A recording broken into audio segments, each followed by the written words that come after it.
Hello दोस्तों, कैसे हो आप सभी। गढ़वाल एजुकेशन में आप सभी दोस्तों का स्वागत है। उम्मीद और आशा करता हूँ आप बहुत अच्छा होगा, अच्छी खासी पढ़ाई भी चली रही होगी। दोस्तों आज हम इस पार्ट में बात करने वाले हैं, जैसे कि इसके पिछले पार्ट में हम लोगों ने देखा था दिल्ली पुलिस से रिलेटिव हमने कंप्यूटर के क्वेश्चनों को डिस्कस करना स्टार्ट किया था, जहां से हमने 20 क्वेश्चनों को, शुरुआती जो 20 क्वेश्चन थे उन शुरुआती 20 क्वेश्चनों को डिस्कस कर ही लिया था। इसी प्रकार दोस्तों रोजाना हम 20-20 करके क्वेश्चन यहाँ से पढ़ने वाले हैं। उन तमाम प्रीवियस ईयर के क्वेश्चन हैं उनको डिस्कस करेंगे, जो कि आपको दिल्ली पुलिस की परीक्षाओं के लिए बहुत ही इंपॉर्टेंट माना गया है। चलिए दोस्तों स्टार्ट करते हैं। जैसा कि आज के फर्स्ट नंबर के क्वेश्चन की ओर बढ़े हैं, तो जैसा कि आपको यहाँ 21 नंबर दिखाई दे रहा है। दोस्तों आपको बता दूं, यदि आपने इसका पहले वाला पार्ट नहीं देखा है तो आप शुरुआत से इसके प्रत्येक पार्ट को देखते हुए चलें, जिससे कि आपको उन तमाम क्वेश्चनों का नॉलेज हो सके जो कि आपको पिछली दिल्ली पुलिस की परीक्षाओं में पूछे गए हैं। शुरुआती आज का शुरुआती क्वेश्चन हमारे सामने ये है कि एक सर्च इंजन निम्नलिखित में से किसके माध्यम से एक्सेस किया जाता है। कोई भी सर्च इंजन जो होता है वो सर्च इंजन किसके माध्यम से एक्सेस हम लोग करते हैं। यहां से दोस्तों आपको दिखाई दे रहा होगा कि 16 दिसंबर के पेपर में इस प्रकार का क्वेश्चन आप लोगों को पूछा गया था। तो दोस्तों इस प्यारे से क्वेश्चन का सही आंसर हमारा होता वेब ब्राउजर होता है, उसके माध्यम से हम एक्सेस करते हैं। दोस्तों आपको बता दूं, हर रोज आपको एक पार्ट मिलने वाला है इस कंप्यूटर के क्वेश्चनों का। जैसे कि हमने इसके गत दिन पहले पार्ट को देखा था, आज हम इसके सेकंड पार्ट को देख रहे हैं। ऐसे हम उन सभी तमाम क्वेश्चनों को देखने वाले हैं धीरे धीरे करके, और रोजाना ज्यादा क्वेश्चन भी नहीं लेने वाले हैं अपन। रोजाना 20 क्वेश्चन का सेट ही एक डिस्कस करेंगे, जो आप इनको हंसते खेलते, कहीं आप चलते समय, कहीं और कोई काम भी कर रहे हो उस समय भी आप इन 20 क्वेश्चनों को तो रोजाना देख ही सकते हैं। यदि रोजाना करके यदि आप 20 क्वेश्चन पढ़ लेते हैं तो एक महीने में दोस्तों आपके पास क्वेश्चन याद हो जाते हैं 600 क्वेश्चन की यदि प्रैक्टिस करके यदि अपन पेपर में बैठते हैं ना, तो बहुत ही आपके लिए बहुत फायदेमंद चीजें होती हैं। कई सारे क्वेश्चन ऐसे होते हैं उनको डायरेक्ट आप लोग कर पाते हो वहां से। तो क्वेश्चन नंबर 21 के सही आंसर जान चुके होंगे। चलिए तो इसी प्रकार बढ़ते हैं अगले एक और बेहतरीन क्वेश्चन की तरफ। अगले क्वेश्चन को पढ़ने से पहले आप लोगों को बता दूं कि यदि दोस्तों आपने टेलीग्राम चैनल ज्वाइन नहीं किया है तो आज ही आप सर्च करें गढ़वाल एजुकेशन, गढ़वाल एजुकेशन। और दोस्तों यदि आपका दोस्त भी कोई कंप्यूटर की रिक्वायरमेंट करता है कि मैं कंप्यूटर के लिए क्या पढूं, कहां से पढूं, कम से कम दोस्तों आप इन 700 क्वेश्चनों को पढ़ के जाने की उसको सलाह जरूर दें। मैं आप उसके लिए बहुत ये बेनिफिशियल रहने वाली है ये चीजें। चलिए दोस्तों क्वेश्चन को डिस्कस करते हैं। एक सर्वर से दूसरे सर्वर पर मौजूद मैसेज भेजने के लिए बहुत सी ईमेल प्रणालियां प्रोटोकॉल का प्रयोग करते हैं। उम्मीद और आशा करता हूं क्वेश्चन आपने पढ़ ही लिया होगा। चलिए क्वेश्चन पढ़ लिया तो इसका आंसर भी आप लोग कमेंट बॉक्स में लिखें। जैसे हम क्वेश्चन पढ़ लेते हैं उसका कमेंट बॉक्स में आप आंसर लिखते हुए चलें, जिससे आपको पता चले कि जैसे मान लो ये क्वेश्चन आपके परीक्षा में आता तो इसका आंसर आप क्या दे पाते। तो दोस्तों आपको बता दूं क्वेश्चन आपने पढ़ ही लिया होगा। क्वेश्चन का सही आंसर होगा एसएमटीपी। एसएमटीपी के द्वारा हम जो एक सर्वर से दूसरे सर्वर पर जो मैसेज भेजते हैं उनके लिए हम जो प्रोटोकॉल काम में लेते हैं वो दोस्तों होता है एसएमटीपी होता है। चलिए दोस्तों इसी प्रकार बढ़ते हैं एक और बेहतरीन से क्वेश्चन की तरफ, जो कि आपको दोस्तों बड़ा बेशक दिखाई दे रहा होगा लेकिन आसान सी बातें हैं। चलिए इनको भी देख लेते हैं कि क्या बातें हम लोगों से पूछी गई हैं। निम्नलिखित प्रोटोकॉल का उनके विवरणों के साथ मिलान करें। मिलान करना था हमें कांस्टेबल के पेपर में, ये 11 दिसंबर को पूछा गया प्रश्न है।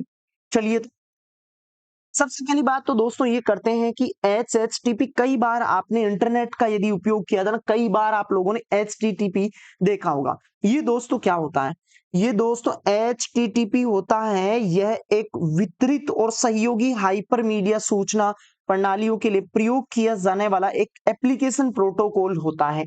देख लिया इसके बारे में। चलिए तो दूसरा देखते हैं हम लोग यहाँ से।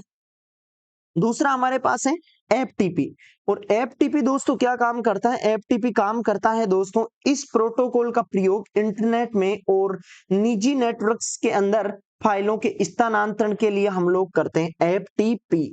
बचा कौन, तीसरा। यदि परीक्षा में थे तो तीसरा आपको डायरेक्ट ही दिख जाना चाहिए, वहां आपके पास पढ़ने का थोड़ा समय होता है कम, तो शॉर्ट एंड स्वीट काम करना होता है हमें वहां। इसका प्रयोग टीसीपी आईपी कनेक्शन पर लॉगिन करने के लिए किया जाता है। टेलनेट समझ गए आप लोग क्या होता है, एफटीपी समझ गए आप लोग क्या होता है, और एचटीटीपी वो भी समझ गए। इस प्रकार दोस्तों इस क्वेश्चन का सही आंसर होता हमारा डी विकल्प, हमारा यहां से सही आंसर होता। इसी प्रकार दोस्तों हंसते मुस्कुराते लेकर चलता हूं एक और बेहतरीन क्वेश्चन की तरफ। जो क्वेश्चन हमारे पास है कि इंटरनेट पर प्रोटोकॉल के संदर्भ में टीसीपी आईपी का पूर्ण रूप क्या है? टीसीपी आईपी का पूर्ण रूप क्या है वो हमें यहां से बताना था। चलिए साथियों तो डिस्कस करते हैं जैसे कि टीसीपी आईपी का पूरा नाम क्या होता है। अपन ने आईपी एड्रेस से रिलेटिव इसके फर्स्ट पार्ट में भी हम लोगों ने देखा था। तभी दोस्तों मैं आपको बार बार इस चीज को कहता हूं कि आप सभी पार्ट्स में कंटिन्यू बने रहे। आपको रोजाना मैंने 10-15-20 मिनट का वीडियो देने का एक वो किया है, फैसला किया है। रोजाना आपको 10-15 मिनट का एक वीडियो मिलेगा। उस वीडियो में आप लोगों को 20 क्वेश्चन दिए जाएंगे। उस 20 क्वेश्चनों को आप टेस्ट के अनुसार लगाएं कि जैसे मान लो मोबाइल में वीडियो चलाया, क्वेश्चन पढ़ लिया, उत्तर आप ये तो अपनी कॉपी में लिख लें या कमेंट बॉक्स में लिखते हुए चलें, जिससे आपको पता चले कि जैसे मान लो इस प्रकार का क्वेश्चन परीक्षा में आते हैं तो हमारा क्या आंसर हम उसका सही दे पा रहे थे या गलत दे पा रहे थे। चलिए तो इससे आपकी प्रैक्टिस भी हो जाएगी और ये क्वेश्चन भी आप लोगों के दिमाग में सेव हो जाएंगे। तो इस क्वेश्चन का सही आंसर होता दोस्तों सी विकल्प होता। Transmission control protocol and internet protocol इस आईपी का आईसीपी का या आईपी का पूरा नाम होता है। सही विकल्प सी होता हमारा। चलिए दोस्तों बढ़ते हैं हमारे अगले सवाल की तरफ। निम्नलिखित में से क्या एक सर्च इंजन निम्नलिखित में से क्या एक सर्च इंजन नहीं है? ऐसा करके क्वेश्चन पूछा गया था। सर्च इंजन के बारे में पूछा गया था कि निम्नलिखित में से क्या एक सर्च इंजन नहीं है। सर्च इंजन के बारे में पूछा गया था तो बता ही सकते थे। यहां से देखो कुछ विकल्प तो दोस्तों आपको यहां से डायरेक्ट दिख जाते हैं कि कौन सा सर्च इंजन है, कौन सा सर्च इंजन नहीं है। कई सारी चीजें आपको लोगों को यहाँ से दिखाई दे देती हैं क्योंकि कई सारी चीजें आप लोगों की सुनी हुई रहती हैं, तब उनको आप डायरेक्ट डायरेक्ट बता पाते हो।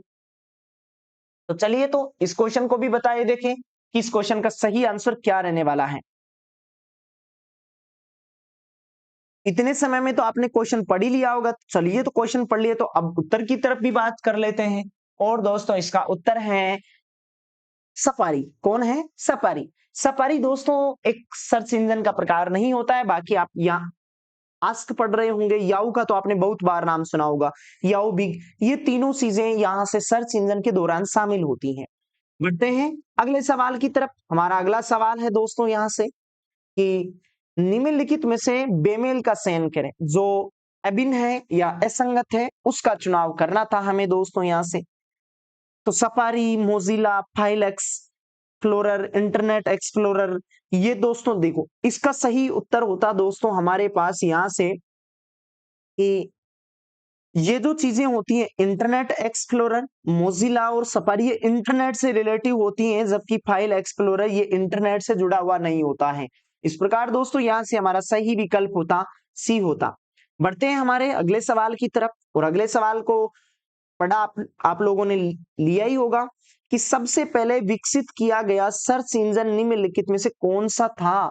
इस कंप्यूटर के विकास के बाद सबसे पहले सर्च इंजन जिसका पहले सबसे पहले विकास हुआ था उसके बारे में बात करें ना तो वो था दोस्तों कौन सा? आर्ची था। कौन सा था? आर्ची था। इंपॉर्टेंट क्वेश्चन है दोस्तों। सही विकल्प आप लोगों ने जान ही लिया है कि सबसे पहले विकसित किया गया सर्च इंजन है कौन सा? आर्ची है। वैसे सर्च इंजन याहू भी होता है, बिग भी होता है, गूगल भी होता है। कहीं आपको इस प्रकार की चीजों को भी ध्यान में रखिएगा, कई चीजें काम में आ सकती हैं तुम्हारे। चलिए दोस्तों आगे बात करते हैं हमारे अगले सवाल की तरफ। अगला सवाल आपके सामने आ ही गया है कि निम्नलिखित में से क्या सर्च इंजन द्वारा सर्चिंग के लिए प्रयोग किया जाने वाला टूल नहीं है। सर्च इंजन के लिए सर्च इंजन के द्वारा हमारे पास सर्चिंग करने के लिए निम्नलिखित में से कौन सा टूल नहीं काम में आता है उसके बारे में दोस्तों बात करें ना तो वो हमारा होता है यूआरएल। ये कभी भी सर्च करने के लिए काम में नहीं आता, जबकि कॉलर होती है, सर्च एक्सलोरिदम होती है, इंडेक्सर होती हैं, ये सारी की सारी चीजें हमारे सर्च इंजन में काम में आती हैं। जबकि हमारे पास है क्या? एक यूआरएल। यूआरएल सर्च इंजन में काम में नहीं आता है। तो सही विकल्प ए होता। अगले सवाल की तरफ 29 नंबर का क्वेश्चन है, असंगत का चुनाव करना था हमें यहाँ से। तो देखते हैं संगत कौन सा है यहाँ से। पहले क्वेश्चन को पढ़ें आप, फिर बताएं आप यहाँ से असंगत क्या रहने वाला है। चलिए तो साथियों बताइएगा कि क्वेश्चन का सही आंसर क्या रहने वाला है, क्योंकि इस प्रकार की चीजें देखो आपके लिए इंपॉर्टेंट है दोस्तों। ये परीक्षा में पूछी जा सकती हैं। कई बार आपको इस प्रकार के क्वेश्चंस के साथ परीक्षाओं में लड़ना होता है। तो चलिए तो क्वेश्चन को पढ़ ही लिया होगा, कमेंट बॉक्स में लिखें कि इसका सही आंसर क्या रहने वाला है। इसका सही आंसर होगा दोस्तों Google hang out. Mozilla, safari, Google Chrome, ये कहीं ना कहीं चीजें काम में आती है इंटरनेट से रिलेटेड, जो जबकि गूगल हैंग आउट होता है ना, वो कहीं ना कहीं सबसे अलग है। तो डायरेक्टली याद रखिएगा कि इसको इस प्रकार के क्वेश्चन में यदि इस प्रकार के विकल्प हो तो हमें क्या आंसर देना होगा। चलिए बढ़ते हैं हमारे अगले सवाल की तरफ। और हमारा हमारा अगला सवाल है यहां से कि निम्नलिखित में से कौन सी घर या कार्यालय में फिक्स्ड इंटरनेट प्राप्त करने की एक विधि होती है। छोटा सा सवाल पूछा गया था। चलिए तब तक उत्तर सोचिएगा दोस्तों कि क्या रहने वाला है। इसके लिए दोस्तों आपका सही जवाब क्या होता। निम्नलिखित में से कौन सी ऐसी इकाई है, कौन सा ऐसा विकल्प है जो घर या कार्यालय में फिक्स्ड इंटरनेट प्राप्त करने की एक विधि के रूप में जानी जाती है। तो दोस्तों आपको बता दूं, यदि आपको सेशन पसंद आ रहा हो तो वीडियो को लाइक करें, प्यारा सा कमेंट में लिखें आपकी क्या राय है इस सीरीज से रिलेटिव। आप अपने अन्य साथियों को भी यहाँ से सजेस्ट कर सकते हैं। पीडीएफ प्राप्त करने के लिए आप मेरा टेलीग्राम चैनल ज्वाइन करें। टेलीग्राम पे सर्च करोगे आप गढ़वाल एजुकेशन, या आपको लिंक भी डिस्क्रिप्शन बॉक्स में मैंने दिया है, वहां से भी आप ज्वाइन कर सकते हैं। इस क्वेश्चन का दोस्तों सही आंसर हमारा होता इंटरनेट सब्सक्राइबर लाइन होती है, जिसके द्वारा हम इंटरनेट प्राप्त करने की एक विधि में उसको हम शामिल करते हैं। सी विकल्प हमारा यहां से सही आंसर होता। नेक्स्ट अगला सवाल हमारा दोस्तों अगला सवाल था कि उच्च गति का इंटरनेट एक्सेस प्रदान करता है। उच्च गति का जो इंटरनेट होता है वो हमें क्या प्रदान करता है, ऐसे पूछा गया है दोस्तों।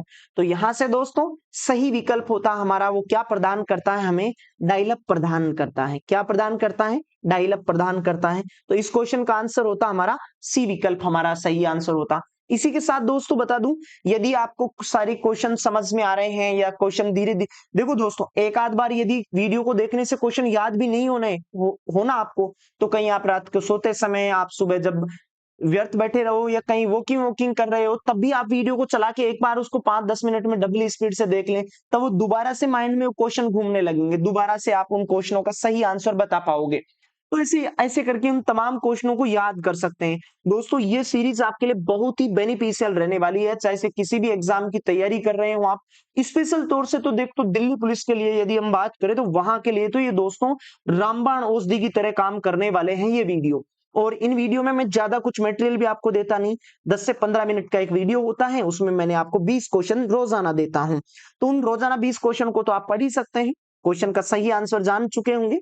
बढ़ते हैं अगले सवाल की तरफ। और दोस्तों हमारा अगला सवाल है कि हमारा अगला सवाल है यहां से, ओनिबॉक्स लागू करने वाला पहला वेब ब्राउजर था। ओनिबॉक्स लागू करने वाला पहला जो वेब ब्राउजर था वो कौन था दोस्तों, गूगल क्रोम था। कौन था दोस्तों, गूगल क्रोम था। तो इस क्वेश्चन का सही आंसर बता सकते हैं आप दोस्तों। सही आंसर होता हमारा कौन सा, सी विकल्प होता। और दोस्तों इसी प्रकार के जैसे पिछले पेपरों में आपको प्रीवियस पेपरों की बात करें ना, तो आपको इस प्रकार के क्वेश्चन पूछे गए हैं। तो दोस्तों ध्यान रखें, कहीं ना कहीं किसी ना किसी हद तक आपको आगे भी इसी प्रकार के क्वेश्चन पूछे जाने वाले हैं। तभी मैंने आपको प्रीवियस क्वेश्चनों को डिस्कस करना थोड़ा उचित समझा। तो यहां से दोस्तों सी विकल्प सही होता। चलिए साथियों अगले सवाल की तरफ बढ़ते हैं। और हमारा अगला सवाल था यहां से कि क्रोम ब्राउजर में वेब पेज का सोर्स कोड देखने के लिए निम्नलिखित में से किसकी कीबोर्ड की शॉर्टकट उपयोग करते हैं अपन। यानी कि किसी भी क्रोम ब्राउजर की वेब पेज का सोर्स कोड देखने के लिए अपन किस शॉर्टकट कुंजी का उपयोग करते हैं। जैसे दोस्तों आपके लिए शॉर्टकट कुंजी भी इंपॉर्टेंट होती है। जैसे कट किया जाता है कंट्रोल+C से किया जाता है, कंट्रोल+C से किया जाता है, कंट्रोल+V से पेस्ट किया जाता है, कंट्रोल+D से डिलीट किया जाता है किसी भी टेक्स्ट को। तो इस प्रकार की, और कंट्रोल+P से किसी भी पेज का प्रिंट आउट किया जाता है। इस प्रकार की बहुत सारी शॉर्टकट कुंजियां होती हैं जो इंपॉर्टेंट होती हैं, उनको भी अपन धीरे धीरे सीखने वाले हैं। जैसे कि किसी भी वेब पेज का सोर्स कोड देखने के लिए अपन जो शॉर्टकट कुंजी काम में लेते हैं ना, वो दोस्तों होती है कौन सी, सीटी कंट्रोल+U। कौन होती है दोस्तों, कंट्रोल+U को जैसे ही आप प्रेस करते हो तो किसी भी वेब पेज का सोर्स कोड आपको दिखाई देने लगता है स्क्रीन पर।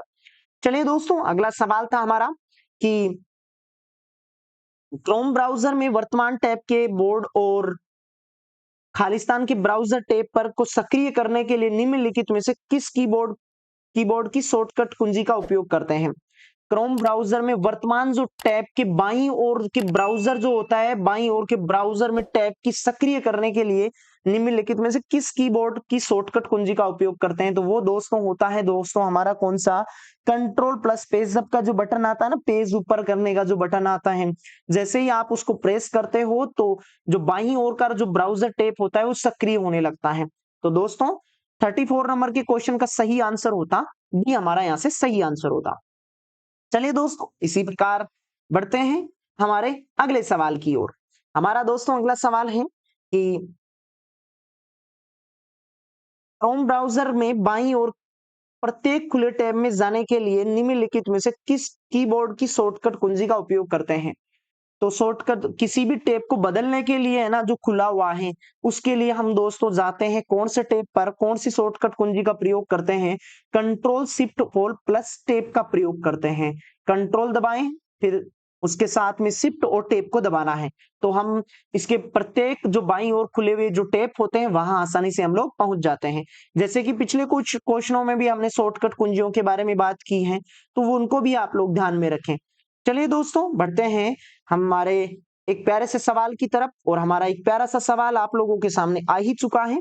और इस क्वेश्चन में पूछा गया है कि क्रोम ब्राउजर में इनकॉग्निटो यानी कि प्राइवेट मोड में एक नई विंडो खोलने के लिए निम्नलिखित में से किस कीबोर्ड शॉर्टकट कुंजी का उपयोग करते हैं? किसी में भी यदि हम नई विंडोज खोलना चाहते हैं ना, तो उसके लिए जो शॉर्टकट कुंजी उपयोग करते हैं उसके बारे में पूछा गया है। तो दोस्तों यहाँ हमारा सही आंसर होता control plus shift plus N को जैसे ही हम प्रेस करते हैं तो हमारी नई विंडो के मोड में वहां से नई विंडोज खुलने लगती हैं। तो बी विकल्प हमारा यहाँ से सही आंसर होता। अगला सवाल था दोस्तों हमारा कि क्रोम ब्राउजर में दाईं ओर प्रत्येक खुले टैब में जाने के लिए निम्नलिखित में से किस कीबोर्ड की शॉर्टकट कुंजी का हम लोग उपयोग करते हैं? बाईं ओर खुली हुई जो आपके पास ब्राउजर होते हैं, क्रोम ब्राउजर के दाईं ओर, वहां दोस्तों बाईं ओर पूछा था और यहाँ दाईं ओर पूछा था दोस्तों। दाईं ओर प्रत्येक खुले टैब में जाने के लिए हमें दबाना होता है कौन सी शॉर्टकट कुंजी? कंट्रोल प्लस टैब को दबाना होता है, कंट्रोल प्लस टैब को दबाना होता है। तो आपका डी विकल्प यहाँ से सही आंसर होता।